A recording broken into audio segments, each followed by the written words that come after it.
Praise the lord. August 5వ తేదీ 2024.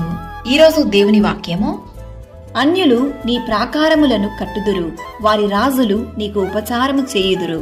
ఎలయనగా నేను కోపపడి నిన్ను కొట్టితిని గాని కటాక్షించి నీ మీద జాలిపడుచున్నాను.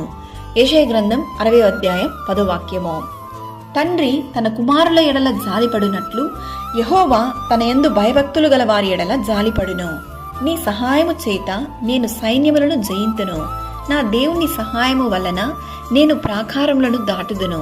నిన్ను బాధించిన వారి సంతానపు వారు నీ ఎదుటకు వచ్చి సాగిలపడెదరు. నిన్ను తృణీకరించిన వారందరూ వచ్చి నీ పాదముల మీద పడెదరు. నిన్ను శాశ్వత శోభాతిశయముగాను బహుతరములకు సంతోష కారణముగాను చేసేదను.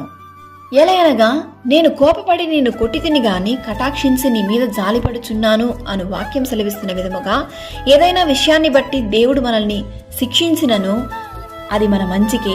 ఆయన మనల్ని కటాక్షించి మన పైన ఆయన జాలి చూపుచున్నాడు.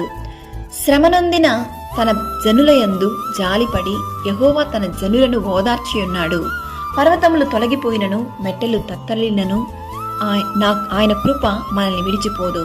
సమాధాన విషయమైన నా నిబంధన తొలగిపోదు అని నీయందు జాలిపడి యెహోవా సెలవిచ్చుచున్నాడు. సకల ఘనత మహిమ ప్రభావములు యేసయ్యకు మాత్రమే కలుగునుగాక. ఆమేన్. God bless you.